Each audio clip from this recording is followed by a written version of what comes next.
I get asked this question almost every single day of my life. Salisha, what are you doing in Korea? Are you working? Are you fooling around? Are you on holiday? What are you doing? So I have decided to kill many birds with one video and answer it in a video. Okay, so what am I doing in Korea? Well, I am, is that how we do it? I am fooling around. Kidding. I'm actually working in Korea. I am an English teacher at a private academy teaching English in Korea. I can hear the bells go off like ding, ding, ding, ding, ding. That is so obvious. We knew that. But what you didn't know is I quit my accounting job to come here. Most of you know that I am a qualified accountant and I studied many years to get this degree. And I was super duper blessed. Hold up. Cue the AC. I was super duper blessed and fortunate that straight out of university I landed an accounting job. But I realized that I was constantly waiting for the weekend, constantly waiting for breaks, constantly waiting for vacations, and I just did not want to live my life like that anymore.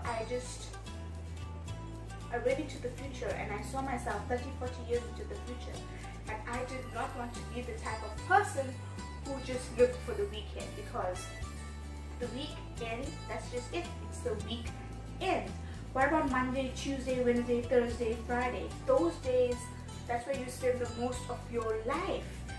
And to just live your life where you are constantly waiting for some great miracle or some whatever, you know, that's every day should be like that. Every day should excite you to get out of the bed in the morning and to just pursue what you love. I know a lot of people disagree with me. They believe that put in the work now and you reap the benefits in the future. The future is a made-up thought or a made-up phenomenon. I don't believe in the future. I believe in right now. The only thing that's guaranteed in life is right now. So you best believe I'm going to make the most of my right now. And many of you have been thinking, but you spent all those years studying accounting and then you're just going to give it up to teach English? Well, to you, my friend, there we go. Yes I am. Actually, I feel it was a great lesson to me that it's not something I want to do. I mean, studying it was enjoyable. It was actually quite enjoyable, although those many supplementary exams were not, but it was quite enjoyable. But the actual practice of it, not for me. I like to teach. And so what I did was, after I quit my job, I think it was in March, I took some time to myself. I went to my mommy and I told her, Mom, just give me, I think it was, I asked for 1 month or 2 months. I said, Mom, just give me 2 months to figure out what I want to do, and I promise you that if I don't, I will get an accounting job, because I also felt really guilty. I mean, my mom and my dad, they put in so much of money to send me to university, and I just don't want to practice this anymore. And my mom, like always, looked at me weirdly, because I am the weird child who believes in fairy tales and miracles, and I believe in weird stuff that people consider weird. To me, it's real life. So she just looked at me like, okay, I'll give you time, but what do you really want to do? And I told her, I want to dance. So she also looked at me even weirder. She was like, how are you going to make a living out of that?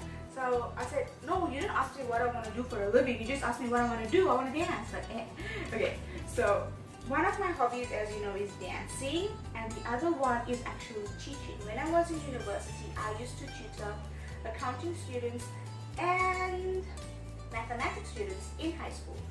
And I really enjoyed interacting with students and being expressive in a way that showed them how things should be done. And I'm a very creative person.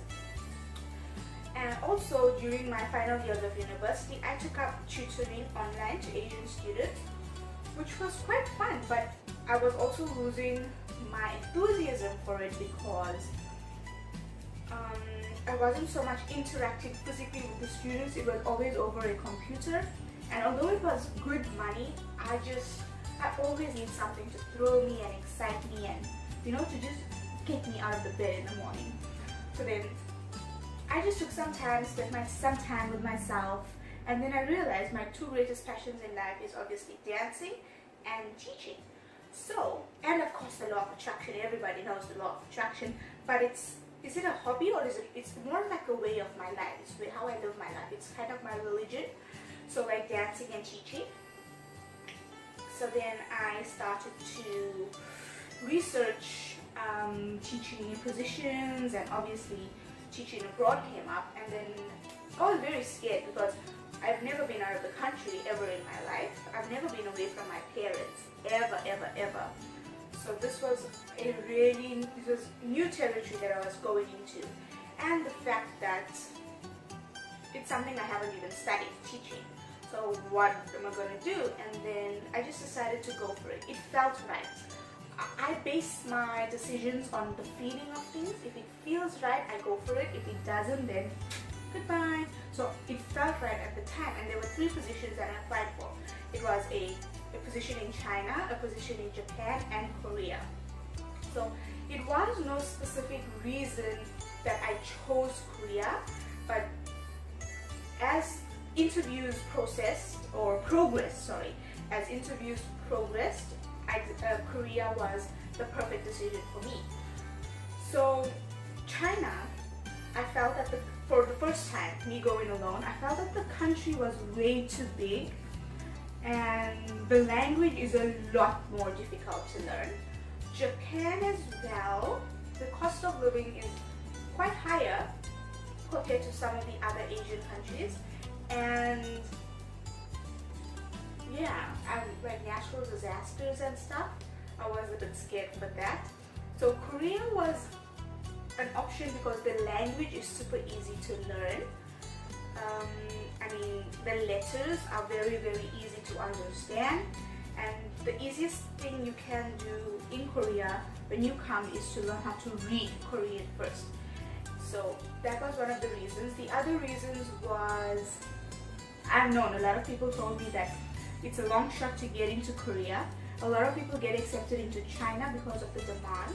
In China, it's a very big country, so the demand for English there is quite vast. Whereas Korea is like, so if like this is the world, Korea is like so tiny.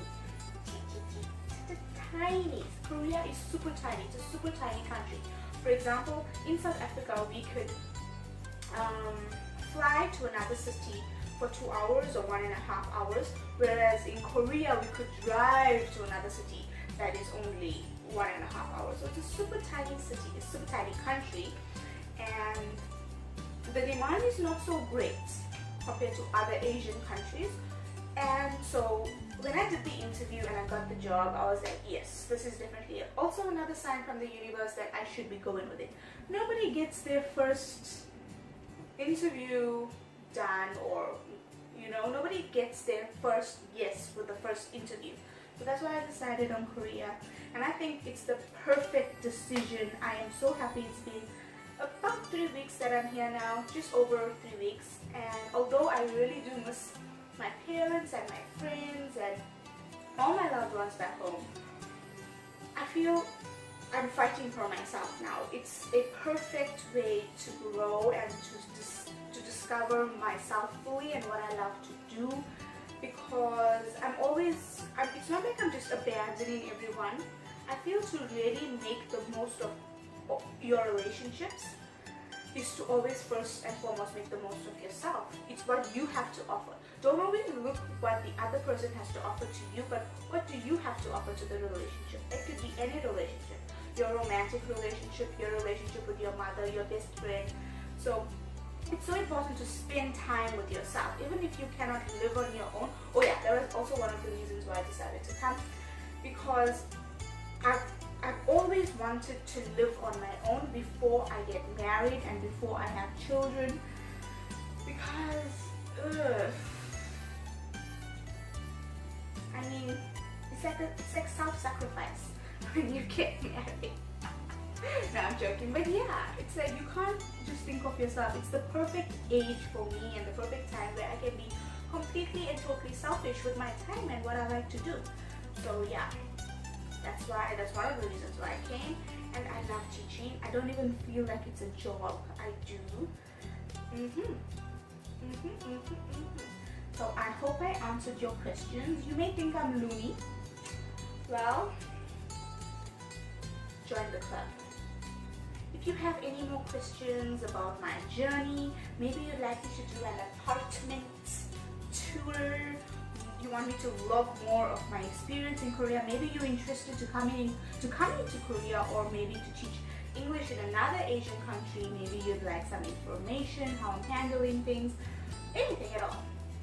Just give this video a thumbs up and ask me in the comments, and I will be so excited to reply to you. Have a good day, good night, bye bye.